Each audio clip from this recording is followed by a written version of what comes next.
penjajahan, fanatisme ke daerah dibangun. Padahal dalam prinsip negara kesatuan Republik Indonesia, kita adalah satu kesatuan yang tidak terpisahkan. Ini kan juga persoalan yang hati. Nah kemudian yang ketiga, semakin mengikis berkurang teladan daripada pemimpin.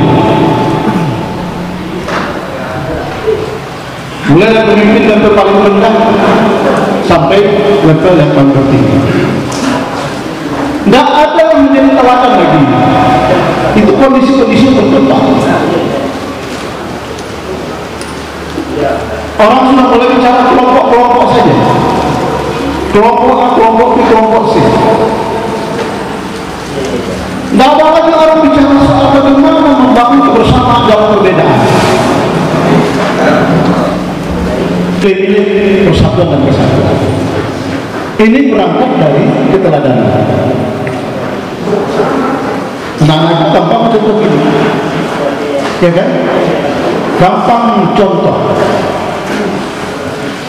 Toko apapun ya, kalau kita salah tidak memperlihatkan suri teladan di tengah-tengah mereka, mereka menganggap semakin kurangnya nilai teladan.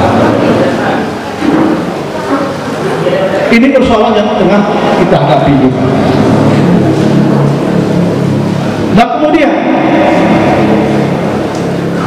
kondisi internal yang berat kita hadapi saat ini adalah bahwa penegakan hukum itu diartikulasikan tajam di atas dan tajam ke bawah, tumpul di atas.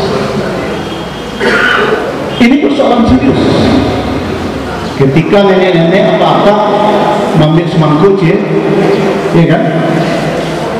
Betapa tepatnya proses hukum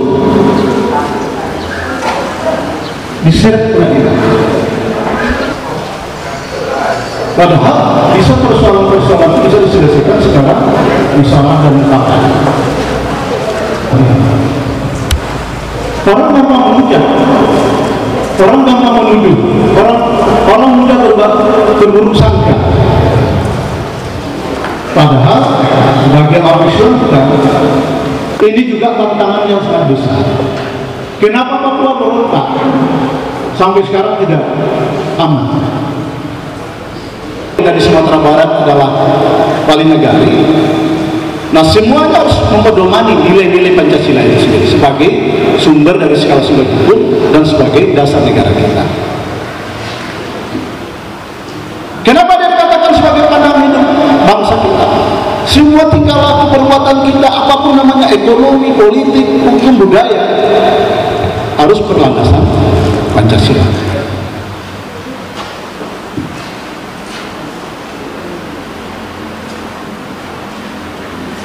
Ada yang bisa, yang berani mudah berdiri, coba baca Pancasila dari usia pertama sampai kelima tanpa teks. Ada nggak? Ya bang, coba. Ibu-ibu, cie bu, cie generasi muda. Ya coba.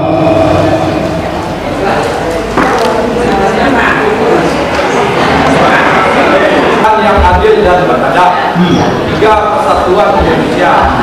4. Kerakyatan yang dipimpin oleh hikmah kebijaksanaan dalam permusyawaratan perwakilan. 5. Keadilan sosial bagi seluruh rakyat Indonesia. 200.000. Indonesia. 4. Kerakyatan yang dipimpin oleh hikmah kebijaksanaan dalam permusyawaratan perwakilan. 5. Keadilan sosial bagi seluruh rakyat Indonesia.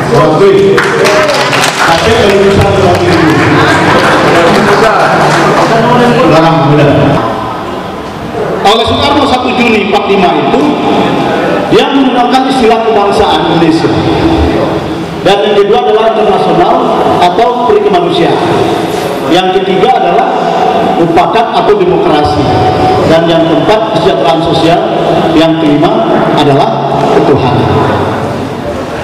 Nah, rumusan yang dibuat oleh panitia 9 yang kita kenal dengan Piagam Jakarta 22 Juni 1945 itu, pertama adalah ketuhanan dengan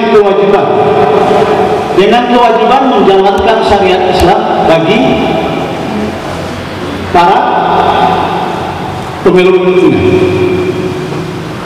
Nah, Bapak Ibu sekalian, kalau seandainya bangsa kita waktu itu menerima secara utuh Piagam Jakarta pada tanggal 22 Juni 1945, berarti negara kita ini adalah negara Islam. Betapa hebatnya orang-orang tua kita, para pendiri bangsa ini. Panitia 9 ini berapa orang yang Nasrani, yang bukan Islam? Sangat sedikit, 2 orang kalau salah. Tapi apa yang terjadi? Karena kita mengedepankan semangat kebangsaan, sehingga jalan tengahnya adalah kita terima perumusan Pancasila sebagaimana yang disahkan pada tanggal 18 Agustus tahun 1945. Menghilangkan tuliman, menjalankan kewajiban syariat Islam bagi pemerintah. Sekarang orang bicara soal toleransi. Ini salah satu sejarah bahwa bangsa ini, para pemimpin kita ini sudah mempraktekkan soal toleransi. Bagaimana musyawarah mufakat sudah dipraktekkan?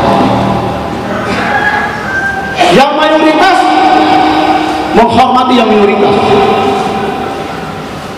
Dia tidak jumawa karena mereka sadar bahwa bangsa ini merdeka atas semangat kebersamaan. Kita harus sadar sebagai bangsa yang menjemuk. Kita dilahirkan memang bangsa yang menjemuk, sukunya banyak, bahasanya banyak, agama juga beragam. Kodrat kita sebagai bangsa Indonesia, kita tidak boleh lari dari itu. Makanya sebagai pengikat adalah semboyan negara kita yang kita sebut dengan Bhinneka.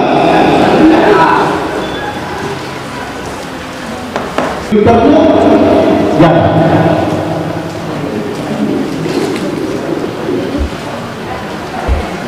Yang kedua, tentang eksternal yang berat tentang kita sekarang itu adalah soal kapitalisme. Kapitalisme ini adalah orang-orang besar, orang-orang berpengaruh secara internasional. Bang Edi, orang bisa saja, negara bisa saja mengintervensi negara kita dalam bentuk kebijakan apa? Pertanyaan terkait dengan isu-isu kekinian. Mau komentarnya pertama isu yang itu berkembang, banyak penolakan dari orang yang mengatasnamakan orang nasionalis atau persatuan perjuangan untuk Nusantara bela Indonesia itu yang menolak reuni PA 212. Pertanyaan itu menurut apa yang manakah yang memang orang-orang yang dikatakan Pancasilais? Apakah mereka yang mengatakan reuni 212 atau orang yang PBI tersebut? Satu, banyak kedua, apa tadi itu menyebut beberapa poin soal kapitalisme. Pertanyaan aku, regulasi apa kalau kita lihat soal di lembaga eksekutif itu sudah yakin kita bahwa kiblat mereka kepada negara Cina ini. Regulasi apa yang sedang disiapkan hari itu untuk menghambat kapitalisme yang sedang marak-maraknya tumbuh di Indonesia. Sekian, Assalamualaikum warahmatullahi wabarakatuh. Menurut pandangan saya sebagai guru, dulu waktu kurikulum KTSP yang namanya buku pegangan itu namanya PMP. Di dalam pelajaran PMP itu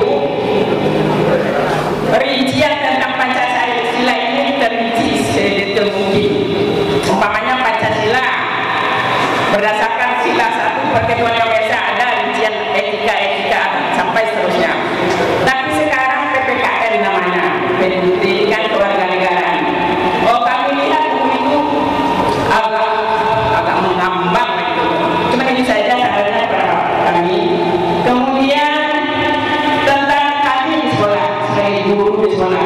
Kami di sekolah sedang masalah, Pak. Kalau terlalu anak itu terlalu kami apakah namanya itu enggak saya disimpul itu masalah, kadang masalahnya. Jadi kalau kami terlalu marah kami melanggar HAM. Jadi kami di sini teman-teman disusahkan. Jadi itu saja masukan kepada dari kami. Kami mohon pertimbangan dari Bapak sebagai pertanyaan dari kami guru di terima kasih. Baik. Assalamualaikum warahmatullahi wabarakatuh. Permisa yang saya hormati dimanapun berada. Hari ini saya Alir Mansuri, anggota Majelis Permusyawaratan Rakyat Republik Indonesia dari unsur Dewan Perwakilan Daerah Republik Indonesia, menyelenggarakan atau mengadakan kegiatan 4 pilar MPR RI yang terdiri dari Pancasila, Undang-Undang Dasar Negara Republik Indonesia tahun 1945, Negara Kesatuan Republik Indonesia, dan Bhinneka Tunggal Ika. Program ini adalah merupakan kegiatan MPR. Ini menjadi keputusan politik oleh MPR, ya, dalam rangka bagaimana mensosialisasikan, menginternalisasikan, dan merevitalisasi pelaksanaan dari 4 pilar berbangsa dalam kehidupan berbangsa dan bernegara. Nah, dengan cara ini diharapkan kepada masyarakat melalui kegiatan sosial 4 pilar ini akan menambah ilmu, menambah wawasan, menambah pengetahuan, ya, tentang bagaimana berbangsa dan bernegara dengan mempraktekkan 4 pilar ini. Dan apabila semua kita warga negara Republik Indonesia ya memahami konsep 4 pilar ini, kita yakin dan percaya, ya, tentu kehidupan berbangsa dan bernegara ini akan lebih baik ke depan. Nah, untuk itu MPR akan selalu dan secara terus-menerus akan menyelenggarakan kegiatan 4 pilar ini dari Sabang sampai Merauke, dari 514 kota dan kota dan 34 provinsi akan kita jalani, sehingga nanti tidak ada lagi warga negara kita yang tidak memahami, yang tidak mengetahui tentang konsep berbangsa dan bernegara itu. Inilah hal-hal yang harus kami lakukan sebagai anggota MPR. Mudah-mudahan ini menambah sekali lagi kesana, menambah wawasan, ya, bagi seluruh warga negara Indonesia. Sekira demikian, terima kasih. Assalamualaikum warahmatullahi wabarakatuh.